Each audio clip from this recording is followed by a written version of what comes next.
Welcome back to the GSTL. Axiom-Acer has pulled out their final player, and we're about to find out if he can do it. It is MMA. He is up against Naxor. We have Monster with his new ID, and with his style, he was able to take down the first player. He took down Hart. Now it's up to MMA to take him on and to force the ace match. Yeah, we'll see if he can do that. This is going to be a tough match. We saw how well Naxor played against the same race last game, using great realist attacks control. The roach push, though, was really what gave him the edge. It is. It's Swagger. Who's that? I don't know who that is. Swagger? Yeah, I don't know who that is. It's Baby Bye Bye. Like, no one has ever used the word swagger in a sentence that I cared about. Ever. Not even once. There we have MMA, and we have Naxor, formerly known as Monster. I'm going to refer to him as Monster within the season a couple of times. You guys, if you didn't catch the name change, know about that. Icarus is going to be our map. Yep. MMA, can you pull it off? This is the best map for MMA to choose for this matchup, I feel, especially considering how good Naxor is. On this map, if you're a Terran, all you have to do is defend that roach push, because that's probably what's coming. Yeah, roach push is really strong here. I mean, this is one of those maps where we've seen it several times. We have to really pay attention to what Naxor does here. We've seen so many strategies. Roach push with Nidus network, roach push without. We've seen Baneling bust, we've seen Nidus in the main base. We have seen nearly every type of timing attack in this particular matchup. I think that MMA is probably going to be expecting roaches here. We have seen players, Zergs, try to go and take a third base, try to get those Mews out and play for late game. It's worked some of the time, but it's just a harder map than a standard map to play that style on. Yeah. Keep in mind, this is the second time that we are here at the GSTL. We have a new format with a round-robin season and then the playoffs, which is going to be really exciting to see all those games over the next few months. It's going to take quite some time. I feel when were our matches? July? Yeah, it's in July. I think like July 3rd or something like that is when the final is. So it's several months away yet. And so this is just the opening to sort of see how these teams get into the standings. Yeah, so we have a lot of matches coming up for you guys, and of course in the next few weeks we will have all these teams once again. I like the new format quite a lot. Finally we see the teams over and over again. Even if you lose at the beginning, you're not out of the tournament. You have the chance of making your way up the ranking and then get into those playoffs. So this is going to be really, really cool, and the teams can just learn. It's a process now. Yeah, and this is a very new game, so even though it's developing very, very rapidly, very quickly, this offers teams a lot of flexibility to find out who is the best in Heart of the Storm to use in certain situations where you're not like, oh, this is a new game, I played first, that's not fair, and I played against a better team, so we got knocked out first. This is not how it is in the GSTL anymore. It used to be that way, no more. I love this scenario that we have right now, and I feel that we will have a lot of stories coming up over the season. And so far, we had Axiom-Acer playing, you know, if you compare their performance right now to the performance that they showed in the preseason, this is just so much more solid. I really like it. They presented themselves today as a strong team. MMA, he could force an ace match right now, but even if he loses here, they really put up a fight today. The first game, Alicia was so close to taking down Keen, and if Alicia takes game number 1, everything is going on completely different. Yeah, it's absolutely true. I mean, the beginning match starts things off, and then you have Alicia, who's so good, just get toppled. And if he falls early, imagine if he had taken out 3 players, then things would look very different. And exactly. There would be so much more flexibility. Maybe Scarlet might come out in that case. But that's not how it is. Axiom-Acer's on the last life here. I talked about it before, prediction-wise. I thought they're going to make a good showing today, but I don't think they could do it. So far, they're on their last legs, but they already made a much better showing than they did in the preseason, and this is just the first series. Exactly, they definitely did. On the other hand, we also have them now with the lineup where, for example, Crank is not here. He's currently in the UK. Then Scarlet doesn't seem confident enough in her abilities at this point. She just arrived in Korea recently. At the beginning, she was still sharing a PC with Crank because her gear wasn't there. And now that Crank is in the UK, she could practice a lot more. It's actually funny, I talked to her about her practice schedule, and she said, well, right now we're sharing a computer because not everything is right there. Yeah. And they changed the entire sleeping schedule. So basically, the computer was playing like constantly, and she slept when Crank was playing the other way around. So it was quite funny when she told me that. And with the preparation that he's ongoing now, playing with the team, I feel in the next match we are definitely going to see her. Yeah. Today was a bit too early. I think so. I mean, she's just still getting adjusted to being in Korea, for example. I think she's been here for maybe like 5 or 6 days max, so not even a week, really. I actually lost track of time. Yeah, I think it's been like 5 days, but I know it's been less than 2 weeks for certain. And when you're in Korea for the first time, especially, there's a lot of adjusting that goes in. Yeah, you're also living with a team that doesn't even speak your primary language very well.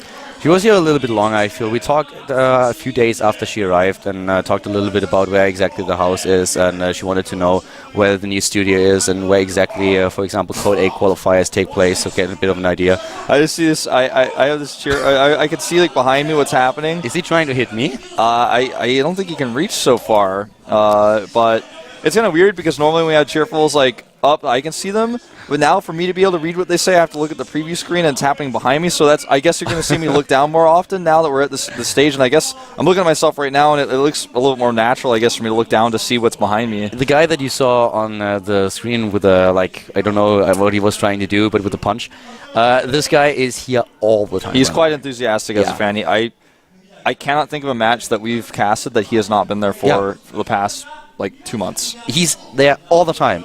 All the time. He watches every single game. Has decent English too. Yeah, he is decent English. He's always trying to, talk to us, talk to the programmers. He's just extremely enthusiastic. Always out there, just trying to get the insight. And he's like the symbol of the ultimate fan. He's also a lot at Pro League. Every time I go to Yongsan, he's there too. So I don't know what he actually does. I have to ask him. I guess he's studying. But he is a professional StarCraft watcher. Yeah, professional StarCraft observer. We are heading into the match now. We have Naxor up against MMA. It might be the last game of the day here at the GSTL 2013 Season 1. Axiom-Acer up versus Team MVP. Sponsored by BenQ. We're starting our perhaps final match. To the top left, player who took out a Terran. Can he do it again? He is MVP Naxor. This guy is just a monster. He certainly is. Check under your beds. You'll find there's no monster there right now because he's in the booth. But after this series is over, you got to be careful. To the bottom right, we have a Terran player. Starting in blue, this is Ace Axiom. Acer MMA. MMA is back. Back with a vengeance. Well, that's something that he has to prove. Yes. See how well he can do here. Now, Icarus is his map choice. For those of you guys a little bit newer to the scene, Icarus has 2 gold mineral patches at the backdoor expansion. So it's an expansion that, first of all, you can take for free, and secondly, gives you 7 minerals per trip on 2 of the mineral patches. So you get a lot of extra resources. You also have a rich geyser there, which mines 6 gas per trip, and you don't have to make the extra refinery, so you save 75 minerals there. Yeah, we have the drone now moving out at 14, wants to take the expansion. Usually it lines up very well. If you have 200 minerals and you send the drone out, then you will arrive at your natural when you have 300 minerals and can take the expansion. The first drone was only for the scout here. Try to go to find out if there is going to be a proxy. Yeah, proxies on this map are a little bit less common, but since it is a 2-player map, you got to be safe. And he loses, yes, some mining time for this, but he could have lost the entire game as a result. For us, the main question now is going to be, will Naxor go for a 2-base timing? Will he try to execute a roach push, maybe roach baning, or some other type of attack, which is really common on Icarus? And usually it's the Terran who plays more defensively on this map, but we have seen in the past builds that basically counter that roach push, like Mass Marauder or Marauder Hellion. At 16, we see the spawning pool going down, just droning up at this point. Overlord should follow next, now on 17, and the gas time is going to be crucial. Yep. He really will need to get that gas out pretty soon, on this map especially. I'm a little surprised he hasn't taken it, to be honest. The thing is, it depends a little bit on the strategy he wants to play here. The problem is always, for Zerg as well as for Terran, that the third base is very far away. Yeah. But it depends a little bit on what you scout. He could go, if he wants to execute a push, a double gas is also an option, but he sees that in the main base there is no gas just yet. He scouted the natural already with a drone, so he knows about the timings. And the gas is something that he could have taken quite some time ago. But now with the Queens building, the thing is, if you really want to go into double gas, you usually want to make sure that you have at least a few Zerglings on the map or the Queens to deny the scouting.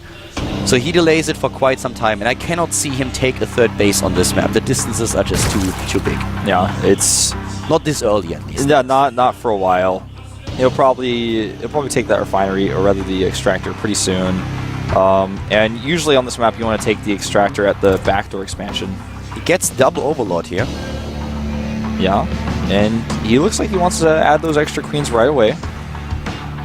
Double queen now, and yes, queen number 3 and number 4. So he actually decides to not take the gas, doesn't go for a double extractor. He wants to play this a little bit safer at the beginning and spread his creep. This looks like more of a late game strategy that we have of him. Doesn't really look like the timing push that we are used to. Yeah, and you know, I kind of like that because the timing push is usually a little bit predictable on this map. The thing is, I really, on a map like this where you have small distances, I really love this roach push here. It's something that can get you far ahead in the game, even if you have Widow Mines stationed around. Widow Mines are sometimes a little bit overestimated when it comes to safety. If you have them at your base, you need to make it's very difficult to, with only Widow Mines, hold the push without taking damage. It's nearly impossible. You always want to make sure that you get a Marauder out and attack lab when you see your opponent going down roaches. Color, I think the case here. I think we're going to see triple Tech Labs and Marauder Hellion on this map. He's adding only one engineering bay, which is pretty telling. We've seen this build already by Hack. We've seen Noblesse do this build. It's a good build for the map, and it directly counts the roaches, but if this is scouted, this is so important. He needs to keep those overlords out. That's why he has the depot and the Marines to the north. If this is scouted, then all you really need is a Baneling Nest and to use those extra larvae. He's really getting the third base, Naxor that is. So with the queens, of course, this was something that he had to do. If you go for this many queens, you want to spread the creep fast to set up this defense. And the base, as long as he doesn't saturate it, can't really be taking any damage with only a few Hellions out there. But this is going to be, as you already said, dangerous for Naxor. MMA is going into a strategy that centers around Marauders and Hellions. And let's see if Naxor is able to throw this back. Interestingly enough, MMA does not go triple Tech Lab. He only does double, so he's going to have some Marines with this as well. That adds a lot of extra DPS, but you're a little bit more vulnerable to the Baneling defense. And of course, against Queens, Marines just not with a lot of hit points. They could do go down pretty quick. 5 queens in total now. He has to do a good job with the creep tumors to make sure that he has a decent creep spread. Gets this advantage on creep, the speed advantage that Zerg will always have when they are fighting on creep. And also, of course, you want to have this detection and the early scout of your opponent's movements. Ooh, this Overlord that's coming in here is so critical. He actually does not see it yet, and this Overlord should be able to see the Tech Labs if he stacks it. He goes into 1-1 again. He has Roach Warren up, and he wants to go into the 1-1. This is an attack that he used already in the last game against Hart to get an early advantage. He doesn't hide this. Taking the third base and going for it, and yes, now he also knows what the MVP player is up. Oh, a huge mistake by MMA. Sorry, what MMA, of course. Right. You know, MMA, this is the most critical thing, and he saw the Overlord too late because he was microing his Hellions. And now his entire strategy and plan has been shown. He starts 3 Spine Crawlers Nox, so that is, all he has to do is hold this push and he wins the game. Easier said than done, even when you know about it, but knowing is half the battle in a build like this. Yeah, Baneling Nest is currently being built. Yeah, he has the Baneling Nest going down, the SVs are pulled. Well, at this point now, he needs to be really careful with his drones. He's already pulling them away because he doesn't want to lose too many of them. The Spine Crawlers have to be in the perfect position. The Baneling Nest is on the way. Speed and +1-1 is not done yet. He has to sack the space. Yeah, he doesn't cancel the Spine, loses that drone, and he will lose these drones as well. This is a scary push coming out for MMA, but the longer he waits, the better the chances of this push being held. Yeah, the third base, he had to sacrifice it. Yeah. There was no chance of holding it. Now the Spine Crawlers are there on the low ground. The first few Banelings are on their way. Spine Crawlers in position. He needs to hit some good transfuses. MMA doing a lot of damage. MMA has a lot of firepower here and is making it happen. He's pushing through. The Spine now trying to buy a little bit more time. Here come those Banelings. They need to connect. The Roach in the back. He goes in. He hits. And he hits well. He takes down all the SCVs that have been pulled. He takes down a lot of those Marines. Also the Hellions, and the entire push was cleared up. The Roach coming from behind, and those Baneling hits were too good. MMA fighting on creep because he didn't have time to waste to clear it up, and now he's down a ton of supply. He lost a lot of SCVs. He does have a third command center, but the push is over, and now imagine how good the creep shot has already been for Noxo, but now with the map control he has, all those roaches, it's just going to explode. He's going to go for a counter-attack right now. At least he thought about it, but he realized that he doesn't have to, that he has the momentum going, and he goes for the same tech transition that he has shown us in game number 1 that he played today against Hart. He's going straight into Link Meter Baneling now. now that he did the original damage with the roaches, not with an attack, but with a good defense against this very aggressive strategy by MMA. Yeah, and taking the third base, like we mentioned before, is the most scary and hard thing to do on this map. He lost it at first, but now that he's dealt with the push, he feels very comfortable remaking the hatchery. With his creep spread, he spots the drop early. If he's seen it, he's also blocking the third base of his opponent. Trying to, at least. Spreading creep with an Overlord. This is going to be very annoying for MMA. MMA could take the base that's closer to his main as well, but that's a little bit more exposed to counterattacks. Taking another hatch in the main base. The creep is just so well spread for Noxel. He sees everything. It's not only the creep, he has like the Overlords everywhere. It's like a very map-aware playstyle that he's showcasing. MMA making some Widow Mines here. Widow Mines can help you when you're behind if you get some good hits off.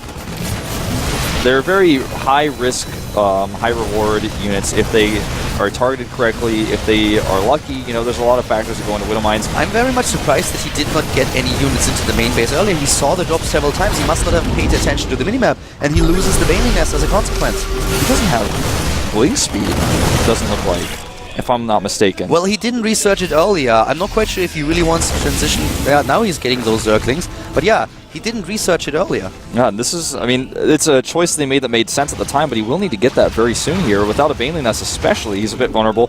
That Medivac, it should still, it should still die. Yeah, and it will. And the problem with the link speed really is I feel he just forgot it. Usually you get it, but the attack hit him, and he tried to defend, and then it must have just have slipped his mind.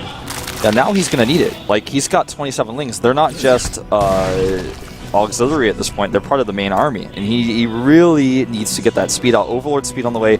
He absolutely must have forgotten. Yeah. Overlord speed to get the Overseers the bit of a boost so that he can work better against Widow Mines on the map and can use the Mutalisks to be aggressive in the main base too. Doesn't want to run into a trap. But MMA, even though that his early attack was not successful, he's now in a spot where he tries to clear off creep. He's running away from this attack, doesn't suffer too many losses here.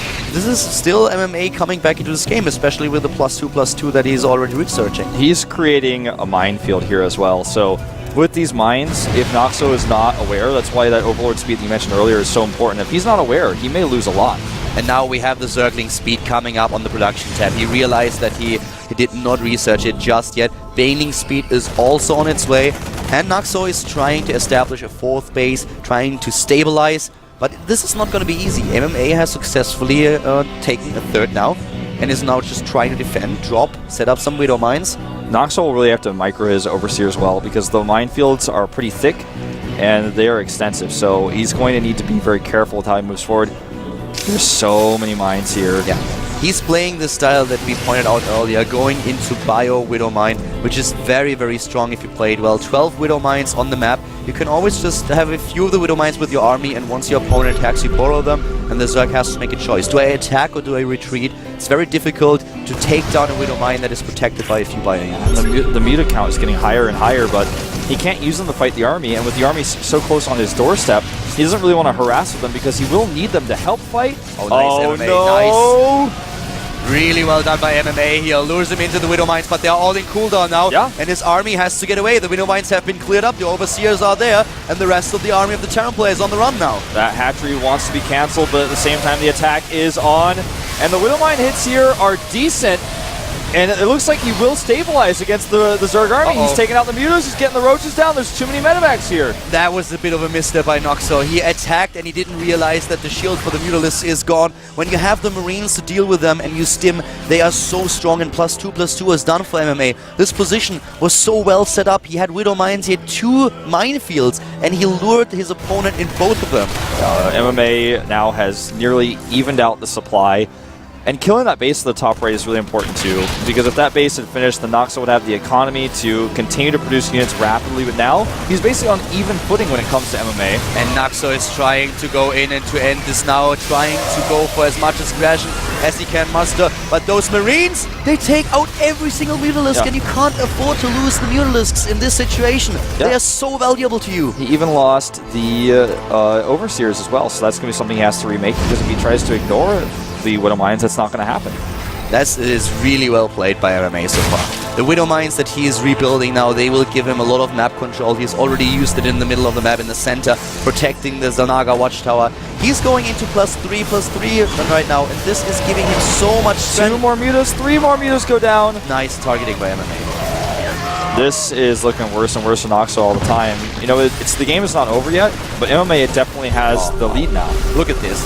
Dropping the top right, then dropping to the left and moving into the middle. But this is something where the Zerg cannot deal with everything. Yeah, this engagement is just... The upgrades are too good. He has 2-2. 2-2 is not finished for Noxo here. Naxo is dropping in supply and he's dropping fast. MMA is making his multitasking work. He is dropping everywhere, moving into the middle, forcing the Zerg player to take engagements that he really don't want to take. It's always a loss-loss situation. Yeah, this is it. MMA has done it. He's cleaned up way too much. He's got Widow Mines burrowed at the 3rd. His Bioforce is ready. He's got 3-3 on the way, and the Widow Mines are now on their ability to fire. He actually takes out an egg and even forced to cancel there. Yeah, the lava, they trigger the Widow Mines, and I'm not quite sure if I actually like this. I feel this takes a lot of the strength of the Widow Mine away. On one hand, you lose production, but do you really want the Widow Mine to be triggered by a lava? The first time I saw that, I was like, is that really what you want? It's like, I don't know, but they do a lot of damage to eggs because they ignore armor, so that's something to consider too, but Widow Mines will finally be cleaned up. That's it. GG. And we will see our final MVP player. We're going down to Game 7. We are going into the 7th game, and MMA, he has certainly done it. We go into the ace match. MMA, just in general, really scrappy play, and his drops, his multitasking, and his minefields, his control in the battles, really was able to get him back into this. And it's a tough map for Zerg. It really is.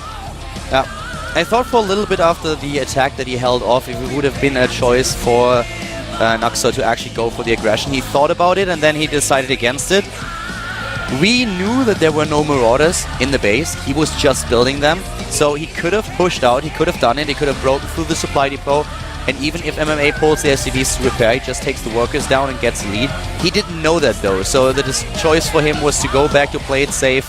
And in the end, this was it was part of his downfall. Yeah. He gave MMA the chance to go for the 3rd base, to establish himself a very strong army, and then shine with his multitasking. And this was something where Naxo just couldn't keep up. The upgrades for MMA's Marines allow him to take out the mutas multiple times, and once the mutas are gone, you can continue to drop, and you can move around the map a little bit more flexibly, knowing that if the mutas are gone, you can just pick up and boost away and get away with your army, so you start to be more and more aggressive. Who's going to be the final player? I feel we're going to see another Zerg player. I think it's going to be Sniper. Well, the thing is, we have 3 big names. We have Sniper, we have Donglagu, and I feel if you don't want to go for a Zerg player, if you say, okay, I don't want to have a Zerg, we have to go for someone else, then you choose Noblesse. And I think in this situation, Sniper. I agree with you here. I would pick Sniper. It's apparently DRG. DRG, he's known as a final boss, but sometimes the pressure has gotten to him. Yeah. This is a new studio, a new environment. Has he overcome his fears of playing as a final player? He is the guardian of Zerg. He usually was the last player for the team, but then there was a phase where Sniper was the one that the team was relying on in these situations. Now it looks like DRG is confident enough that he's like, well, Sniper, you're a good kid, but I am actually like better. You had your time to shine, but now it's once again time for me to take the reins. Yep. And DRG will take the reins indeed. Kodas player ranked 9 in GSL points. His win rate in the GSTL is insane, 75.9, and that's with nearly 30 games played. Very few players have even played 20 games in the GSTL. He's the final boss for a reason. He's the last person that you call on when you're in trouble. Yeah. And he has to prove it now. He has to prove it against MMA, who dealt with the Zerg player in his first game. He took down Naxo. This is going to be a very interesting match. Donglagu against MMA. I mean, the sound of it alone is like, whoa. And we know the map is going to not be Icarus, so we're going to see a more standard, more traditional Terran versus Zerg on this map. And with this situation that unfolds itself, MMA tried to go for a push. It didn't work. And his traditional Terran versus Zerg was his strength in that game, not his timing attack. So DRG may have to face that from the beginning rather than just having to prepare for an all-in. Yeah. I definitely feel that's true. So Donglagu, he needs to be really confident in his ability to take down Terran play. And for me, this is very interesting because I like the style that MMA was playing with Bio Widowmine. I feel this is also what he's going to do in this game, and this is not easy to beat. So I want to see how DRG plans to take him down. This is weird. I don't exactly know what that is. It looks like one of those things that you tighten around things, where once you pull it, you can't pull it away, but I don't know why they have those. I'm not quite sure what they do with them. They must have recently opened something that was sealed. Oh, you can't open those? Well, yeah, I guess not. Maybe they were used when the studio was made and they were just laying around, so they were playing with them? I don't know. It's a mystery. Poking it into Alicia's eye is probably not what they should do with that. Yeah, I wouldn't. MMA in his green sweater, just sitting there as the rest of the team. Hard, of course. Was already eliminated. Mia and Scarlet, 2 players not playing. I'm not quite sure if that is our makeup girl. No, right? No, it's not. For a second, I really thought it was her. I was like, no. She had different clothes today. I would have recognized that. Whirlwind is our map. It's a big map. Yep. And this is a map where you can take a few risks. You can go into very economy-based builds, trying to just fake something here, but you can also try to mind game your opponent and go for the aggression. DRG looks so confident. He's cocky, he's laughing. It's his map choice. And as a Zerg going into the final game, there's no better map to play against a Terran than Whirlwind. It's just absolutely what he wants here. We are heading into the match right now. This is the last game of the day, the last game of our second team match at the GSTL 2013, the first season here. We have MMA up against Dong Ragu on Whirlwind of all maps. It's going to be exciting to see what those two are going to show us and which team is going to take the match. There's the GSTL with Call on Wall.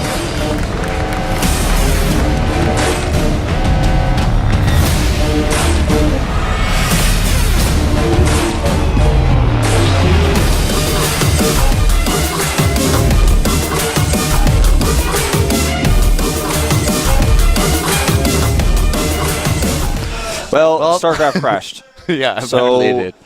I think we're going to have a regame.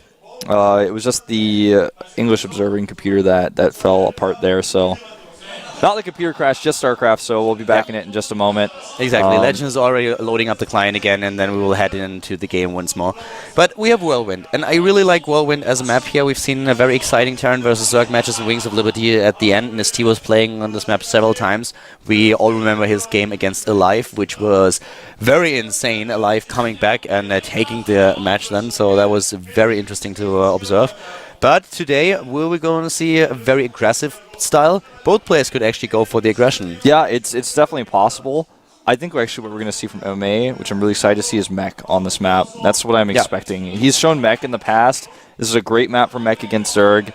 And in Heart of the Swarm, meching is a little bit more comfortable in some ways with the Widowmine. But once the Vipers come out, things get a little bit different. Yeah, with the Viper and especially the Blinding Cloud, you can work so well against tanks. If you then have a composition that centers around roaches, maybe even some Hydralisks, and you have the Viper in addition for the Blinding Cloud against the siege tanks in particular. Yeah, so Vikings become important because you got to get those Vipers picked off, and it's very difficult to snipe Vikers because they're not like Rulers. They're actually much quicker. They're much more agile. And once you lay the Blinding Cloud down, you can just get out. Exactly. So the style is going to be one of the questions has been solved in the game. Then you could see a few mind games where a player just is like, okay, this is a big map, so you're probably going to play a little bit greedy and expect me to play greedy too. I'm just going to go for early aggression and try to punish you for it. Definitely an option that both players have in this scenario. It all depends on the spawning positions. Yeah, the spawning positions really change the way the map is played, how effective Hellions are going to be. For example, Banshee play. Don't think we'll see Banshees, but it's something that we could see. It is so much easier to deal with those with the Spore Crawlers being easier to come out. And also, even before that was the case, Zerg players really adapted to Banshee play overall. I feel the longer, if MMA decides to go into Bio, I feel the longer the match lasts, he will get a bit of an advantage just because the Terran army with the Medivac Afterburners is so much more mobile and agile across the map that it's very difficult if you have 4 or 5 bases to cover all of them. It's really, really tricky. What you need to do, in my opinion, is you need to build a lot more Spine and Spore Crawlers just to be able to buy yourself some time to get the army over there. Right. We've seen so many Terran players already going for a massive amount of drops in the late game. They want to draw the army out of the opponent, open as many fronts as possible to make sure that the Zerg player or the Protoss player is not able to really defend everything, and then you might just fall apart if you try to catch up with everything that's happening. Well, finally the game is reloaded. We're in the game now, so I think we're going to do our intro once more. This is the GSTL